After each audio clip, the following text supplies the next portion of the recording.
पूरे देश में जो आग लगी है, संविधान पर खतरा है, लोकतंत्र पर खतरा है। बात आपसे बोलता हूँ, यह जो काम है, तख्त बदल दो, ताज बदल दो और भाजपा का राज बदल दो। आज देश में आग लगी है, यह कोई पार्टी की आग नहीं है। आज पूरे देश में जो आग लगी है, संविधान पर खतरा है, लोकतंत्र पर खतरा है। और हमको ये बताइए कि अभी भाखरी के आगे अगर किसी के घर में आग लग जाए, पूंज में आग लग जाए, तो किस पार्टी के लोग बुझाएंगे? वहाँ पार्टी समाप्त हो जाती है और जनता का दायित्व होता है कि उसको बुझाना। इस देश में भाजपा ने जो आग लगा दिया है, मिलजुल करके उस आग को हटाइए और इंडिया की सरकार बनाइए। दोस्तों, बड़ी बड़ी बातें लोग कर रहे हैं। मैंने 2 जगह बात रखा है, लेकिन वो बात मैं नहीं रखना चाहता। बोलने को सारा दिन बोल सकता हूँ। यह लड़ाई कोई सतीश कुमार और नीतीश कुमार की नहीं है। यह लड़ाई भाजपा का युवा कांग्रेस की नहीं है। यह लड़ाई जो है जनता की लड़ाई है, जो देश में संविधान पर खतरा है। और ये खतरा पैदा करने वाला भाजपाई लोग है, इसको हर हालत में कबाड़ के भीगना होगा। आज बड़ी बड़ी बातें कर रही है भाजपा। वो 2 किलो अनाज का, उसके पास विकास का कोई मुद्दा नहीं है। 5 किलो जो अनाज है वो 10 किलो में बदल देंगे प्रत्येक आदमी को। हम पूछना चाहते हैं देश के प्रधानमंत्री नरेंद्र मोदी जी से और पाटलिपुत्रा के सांसद रामकृपाल जी से, या 5 किलो से 10 किलो अनाज दे दीजिएगा, ये बात को हम मान लेते हैं। लेकिन 10 बरस पहले जो जन वितरण प्रणाली में चीनी, राशन, किरासन जो मिलता था, दाल जो मिलता था, वो दे दीजिए, कल आप ही की सरकार बनाएंगे। लेकिन ऐसा वो करने वाले नहीं है।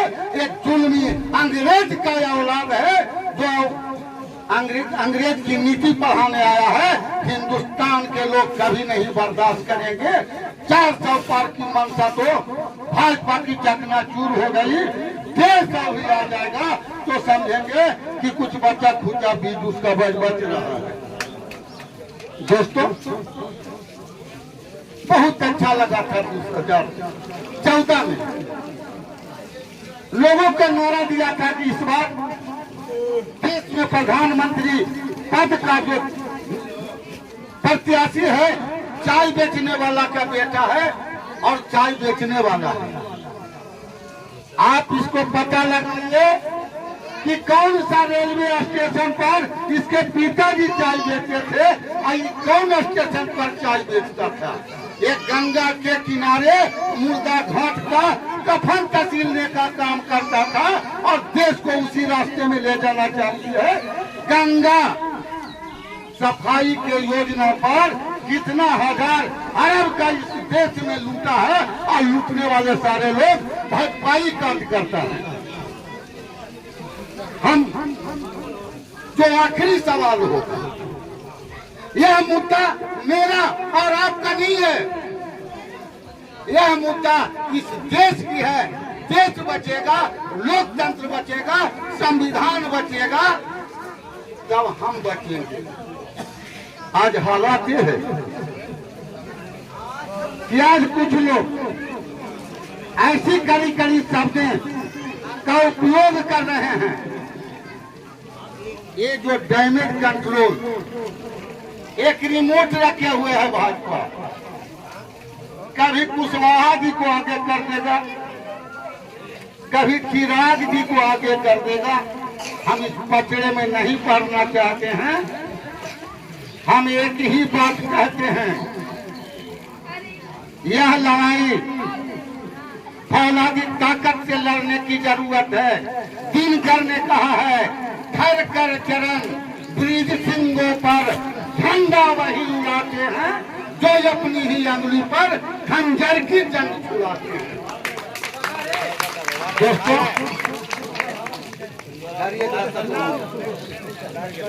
2019 में पंकज प्रभु साथ थे, बहुत हमारे जो साथी थे। मैंने इसी जमीन पर आया था रंजन यादव को जिताने के लिए और जिता करके और लालू यादव को हरा करके गया था। इस बार इस धरती की सौगंध कहता हूँ कि राम कृपाल को 2 लाख वोट पे फिर हरा करके जय बिहार। कोई भी कंट्री का, कोई भी प्रजातंत्र का 4 सिस्टम होता है, 4 पिलर होता है। एक होता है लेजिस्लेचर जो होता है नेतागण, जिसको हम चुनते हैं। दूसरा होता है एग्जीक्यूटिव, IAS हो गया, IPS हो गया, मंत्री लोग हो गया। तीसरा होता है मीडिया और 14 होता है न्यायपालिका, जुडिशरी जिसको हम बोलते हैं। आज के डेट के अंदर न्यायपालिका पूरी तरह से बीजेपी के कंट्रोल में है, मीडिया पूरी तरह से उसके कंट्रोल में है। ठीक है, अगर उनकी गवर्नमेंट बनती है, लेजिस्लेचर उसके कंट्रोल में होगा, एग्जीक्यूटिव उसके कंट्रोल में होगा। इसका मतलब है डेमोक्रेसी, प्रजातंत्र खतरे में। अगर इस बार NDA की सरकार बनती है तो जो सबसे बड़ा प्रॉब्लम जो राइज होगा वो है प्रजातंत्र का समस्या। जो हमारा एक मौलिक अधिकार हमें मिला हुआ है, राइट टू वोट, वोट देने का अधिकार, जो हमसे कोई छीन नहीं सकता है। अगर सरकार बनती है तो हो सके आने वाले सालों में ये चीज भी आपसे छीन लिया जाएगा और ये बहुत ही खतरे का चीज है। शायद मैं बाहर रहा हूँ, बाहर के कंट्री में आप जाइएगा, जो भी डेवलप, जो काफ़ी हाई फाई देश है, वहाँ क्या होता है ना, सरकार कभी परमानेंट नहीं रहता है, क्योंकि पब्लिक वहाँ पे जागरूक है, पढ़े लिखे लोग हैं। सरकार बदलते रहता है, सरकार बदलेगा नहीं तो फिर आपको कैसे पता चलेगा कौन किस ढंग से काम कर रहा है। अब एक ही आदमी को पावर देते रहेंगे, एक ही तरह देते रहेंगे, तो जैसा वो चाहेगा सारी चीज़ों को वो कंट्रोल करके बैठ जाएगा। जुडिशरी, न्यायपालिका उसके कंट्रोल में है, अभी बोला मीडिया उसके कंट्रोल में है, एग्जीक्यूटिव उसके कंट्रोल में, एडमिनिस्ट्रेशन सारा उसके कंट्रोल में है। बहुत सारे पद ऐसे हो गए हैं जहाँ पे पहले कॉम्पिटेटिव एग्जाम था, आज वो नहीं है, डायरेक्ट उसको बहाली करके पोजीशन दे देता है। अभी हमारा बिहार का दुर्भाग्य समझिए, गरीबी बहुत ज़्यादा है, पॉपुलेशन इतना ज़्यादा है कि पूछिए मत। एक जो बिहार का सबसे बड़ा चीज़ था कि यहाँ के बच्चे लेबोरियस होते हैं, मेहनत करना जानते हैं, मेहनत करके गवर्नमेंट जॉब लेते हैं। अभी क्या हो रहा है, इस गवर्नमेंट ने क्या किया, बहुत सारे सेक्टर को, बड़े बड़े सेक्टर को प्राइवेटाइज कर रहा है। प्राइवेटाइज का मतलब होता है निजीकरण करता जा रहा है। निजीकरण करने का मतलब है अपने अपने लोगों को वो काम देगा। अपने अभी यहाँ के लोग बाहर जाके काम कर रहे हैं, उनका प्रॉब्लम जाके दूसरे राज्यों में हम देख रहे हैं। सबसे बड़ा प्रॉब्लम ये निजीकरण हुआ तो सबसे बड़ा, जो अभी रेलवे में भी जाके देखिए, सबसे ज़्यादा आपको लोग मिलेंगे तो बिहार के लोग ही मिलेंगे। लेकिन अगर उसको प्राइवेटाइज कर देते हैं तो ये चीज़ भी आपसे छीन लिया जाएगा। इस बार मौका, सबसे बड़ी चीज़ है कि गवर्नमेंट परमानेंट होना नहीं चाहिए, बदलते रहना चाहिए। शिक्षा का सबसे बेसिक बुनियाद यही है। एक आदमी को सत्ता में इतना ज़्यादा मत आगे बढ़ा दो कि वो आपके सारे जो राइट मिले हुए आपसे छीन ले।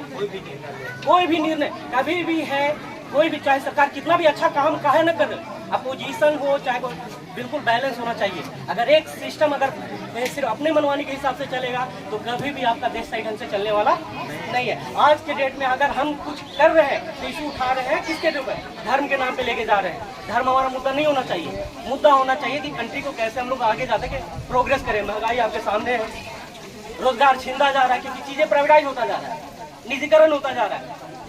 ठीक है, तो सोचने का चीज़ है, इस बार सही डिसीजन लेके आपका जो राइट टू वोट है, वोट देने का अधिकार है, सही चीज़ का उसको इस्तेमाल करके सही कैंडिडेट को जिताइए ताकि एक सरकार अपनी मनमानी कर ना सके। Thank you.